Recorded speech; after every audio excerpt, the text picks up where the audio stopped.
Dzień dobry, bonjour tout le monde. Donc je m'appelle Sandrine, je suis maman de 3 enfants, dont une petite fille qui a une maladie génétique rare, le syndrome de Rett. Je suis en Pologne. Pourquoi en Pologne? Parce que ici, il y a des centres thérapeutiques qu'on appelle les centres de rééducation intensifs et Leïna en bénéficie depuis le début de la semaine dernière. Leïna, comme je vous l'ai dit, elle pète la forme. Elle est contente d'être ici. Elle est revenue, elle était ravie de retrouver les thérapeutes qu'elle avait vus il y a un an. Elle se souvient d'eux. Et elle sait très bien où se trouve la cantine.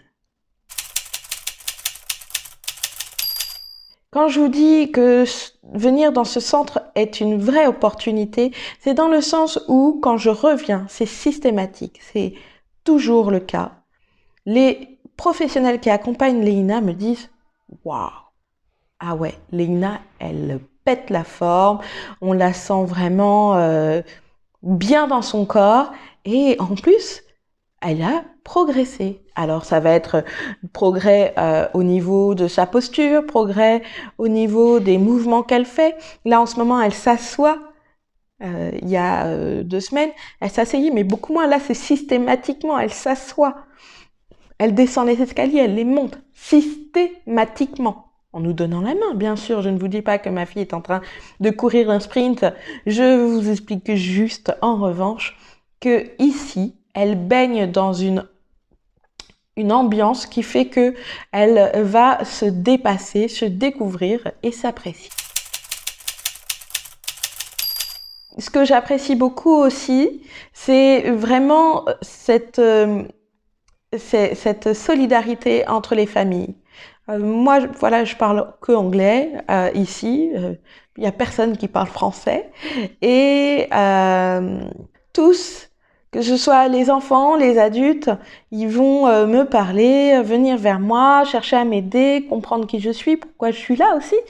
Dans le sens où, quoi, mais pourquoi des Français viennent jusqu'ici? Ouais. Alors ça, c'est une bonne question, c'est un autre débat. Je vais vous laisser y réfléchir. Je peux juste vous dire que le mot intensif, ça fait peur. Ma fille n'est pas une plante verte. Elle a beau avoir un syndrome de Rett, je pense que il y a des choses qui peuvent être faites. On est face à un manque cruel de professionnels formés au polyhandicap, à tout type de polyhandicap. Parce que le polyhandicap, ce n'est pas uniquement quelqu'un qui est en fauteuil roulant et ce n'est pas non plus uniquement une personne qui a une déficience intellectuelle très très importante. Il faut qu'on arrive à se retirer toutes ces étiquettes qui, bien sûr, à un moment sont importantes au niveau administratif, ce genre de choses. Mais quand on est face à un être humain et qu'on doit l'accompagner, je pense que les étiquettes, plutôt que de servir, elles font plus peur qu'autre chose. Et c'est vrai que moi, pour trouver des professionnels en France, ben, c'est un peu complexe. Heureusement, là, je suis bien contente. Depuis décembre, elle fait partie d'un CESAD et ça se passe super. Mais avant d'avoir eu cette place en CESAD pour Leïna, c'était complexe, c'était dur, c'était difficile. On a besoin de plusieurs professionnels, pas juste une fois par-ci, par-là. J'en étais à avoir un professionnel par mois.